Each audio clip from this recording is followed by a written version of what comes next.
Hey guys, it's Coach Damon, and today we're going to bring you 5 reads that all point guards must know. Obviously, if you're going to be an elite point guard, you've got to be just like a quarterback on the court. And sometimes that may mean you need to score the ball, or you have to be a lockdown defender, or one night you may have to be a distributor, and your main role may be to get other guys involved. But if you're truly an elite point guard, you take on all those roles, and you would excel regardless of what the game may need. So today it's going to be you as a distributor, and you getting to spots on the court and then knowing where, depending upon your offense, where your teammates are going to be. And then when you get to those spots, getting the ball on time, on target to your teammates so that they can make plays and make shots. Now our first read is going to be a simple penetrate and kick. When I attack down the lane line, I see help, and then my teammate fills to the corner.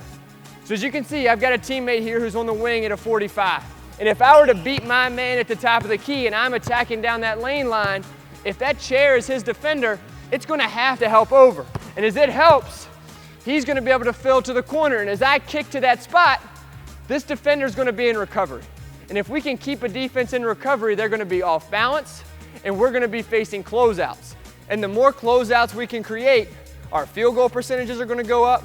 We're going to have more shots at the rim as we can attack those closeouts, and our offense is going to be a whole lot more effective. And again, this is very simple in that it was created as I attack, I get to the elbow, I see help, he fills, and I kick. Now one thing we want to focus on that pass is I want to do as good a job as possible at still staying square to the backboard.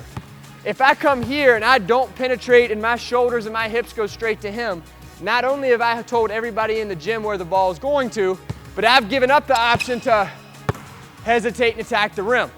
If I'm able to stay square and then kick with my outside hand, nobody knows where the ball is going until it's left my hand.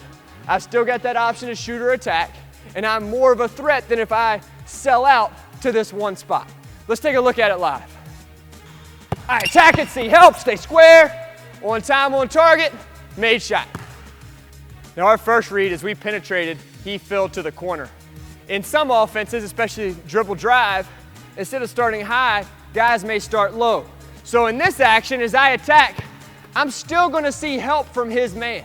And when his man helps, instead of filling low, creating a lot of congestion with me, he's gonna kick up on the court. So he starts low and goes high as opposed, again, which is the opposite of what we did the first time. Our pass is again going to be very important in that I want to be able to stay square and either kick it up or pivot and hit. What I want to try to avoid is leaving my feet and jumping to pass, because chances are his man will have helped all the way to the lane line, and if I leave my feet, it's going to be a charge. So I attack it, I sharp stop, I kick, he makes the shot, starting low, filling high. Kicks up, made shot.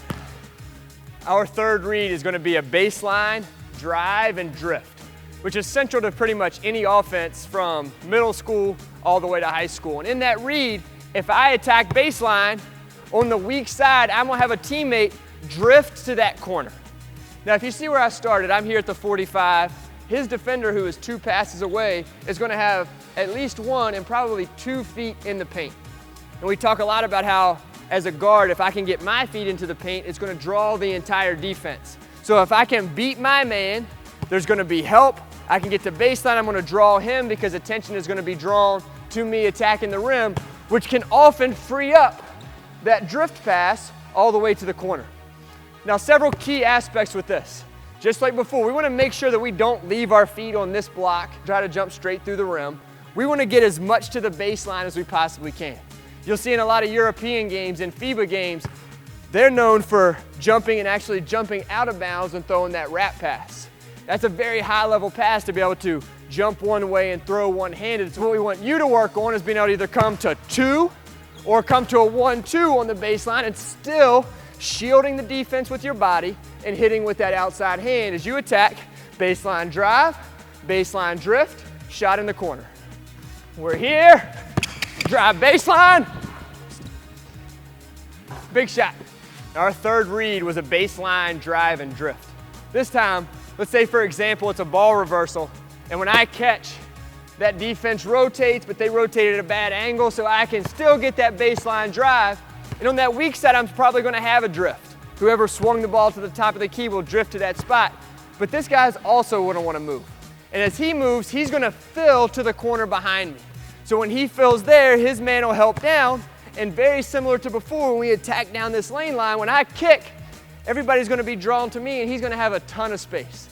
At the very worst, he's gonna be facing a very aggressive closeout that he can then attack either to the rim or a one dribble pull-up. So I attack baseline, I get to this spot, I'm gonna have the drift option, I'm gonna have the fill option, but I guarantee you if you get to this spot, one of those will be wide open. Ball reversals here, we attack, outside hand, big shot. Our last read is gonna be, if we are again able to get to that third layer of defense where we beat one, beat the help, and have to get that third rotation, dictating to the big and then hopefully getting our own man a layup by penetrating deep into the paint. If I'm on the same side with my big man and I'm able to attack and get to that midline, everybody is gonna come to me in their attempt to help and keep me from getting to the rim. If that does happen and his man steps up, I'm gonna have an easy dump down to this spot. Now with that pass, there are several ways we can make it, but the last thing that I wanna do is come here and try to throw a chest pass through all of these hands. My man, his man, everybody in the paint is gonna be very active. So if I can make a pocket pass and go straight across my body left to right, then I can get it to him for that finish. What I can also do, depending on what level we're playing, if we're at the high school or college level and he's an athletic big, I can get here and then with my left or right, throw high to hands where he goes up and finishes. But most important, I want to stay away from throwing it through all these hands. And if you are at a high level and let's say he's 6'10", I need to be careful not to throw that pass what would be right to his knees. I attack, I draw the defense, I dump or throw high to hands, and we get a wide open layup because of my penetration and ability to find my teammates.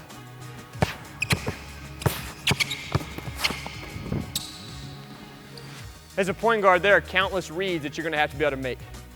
These 5 are central to pretty much any offense that you're gonna run from middle school all the way from the professional level. You're getting to spots that are high percentage spots for you to make shots, which means the defense is gonna rotate and be in recovery. And when they do that, you have to be good enough to find teammates and get them open shots.